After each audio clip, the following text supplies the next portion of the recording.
Now back to one of our big stories. The president says if Congress rejects the Iran nuclear deal, the rejection will accelerate Iran's path to a nuclear bomb. He made his sharpest pitch yet for the agreement at American University just last hour, the site of President Kennedy's speech more than 50 years ago on nuclear disarmament at the height of the Cold War. Take a listen.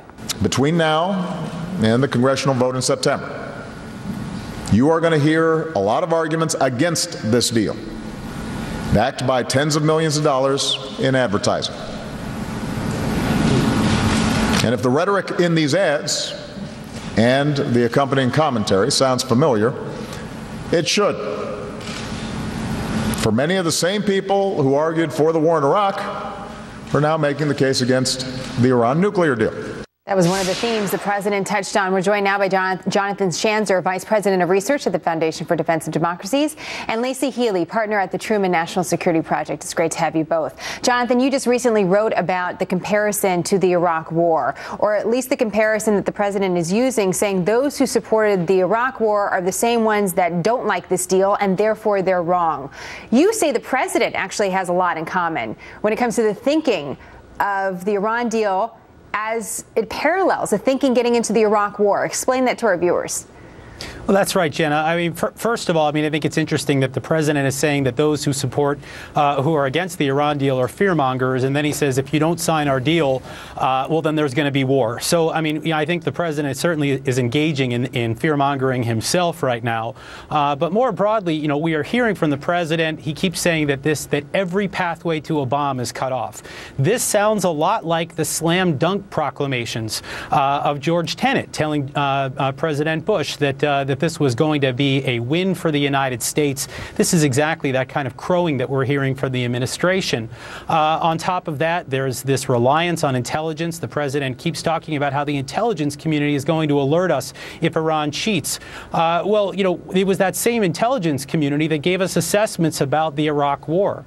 And then there's the groupthink that we're seeing in Washington right now, and more broadly, this desire to change the Middle East in one bold stroke, that if we could just get Iran to the table and make this deal, perhaps some of the mess might go away. This was kind of the thinking that we saw during the Iraq War. It's interesting, Lacey. What do you think of that comparison? That actually it's very much the same thinking that the president is utilizing, as did those who advocated going to war in Iraq. Yes, so I think this is an inaccurate comparison. The president has been very clear in his arguments, and was very clear today, that this is not a perfect deal, but this is the best and the strongest non-proliferation regime. This is the strongest negotiated verification that we've ever seen. This is much stronger than anything that we have had on the table before, and it will allow inspectors to stay on the ground and continue to monitor Iran's nuclear program. And the most important point that the president makes here is that opponents of this deal really have not articulated an alternative. There is not an alternative to this deal that really is realistic and on the table. If we walk away now, our partners are not with us. They will not enforce the sanctions regime, and we will not have a better deal. Lacey did a nice job of summing up what the president argued last hour, Jonathan. What do you think of those arguments, that there really hasn't been an alternative that's proposed? Well, look, we continue to note that there are alternatives. It's actually rather simple. If the Congress turns down this deal, then we ask the Europeans to maintain their sanctions just as we do, and we go back and we negotiate a little bit more. Now, the Iranians may not like the fact that Congress doesn't want this deal, but we're a democracy. That's how this works. They will have to respect that. This is not saying that the deal will end and that there's no way back in. It's that we still have a few issues that we want to iron out, like the fact that Iran might get ballistic missiles in 8 years, or the arms embargo might be gone in 5 years, or that a number of very dangerous actors are about to receive sanctions relief, or more importantly, that Iran will be on a patient pathway to a nuclear weapon in 10 years. This should be unacceptable to Congress. It should be unacceptable to the American people. Lacey, it is showing itself, the Iran deal, to be unacceptable to many. Politicians on both sides of the aisle have doubts about this. If you look at the American people, the majority of the American people have doubts about it. You look at the leadership of Israel. The leadership of Israel also has doubts about it. So I'm going to go back to a question we posed in the first hour of Happening Now, and Jeffrey Goldberg asked this question in the Atlantic today as well to Secretary Kerry, which is, if this deal is as great as you think it is, then why are so many people worried about it?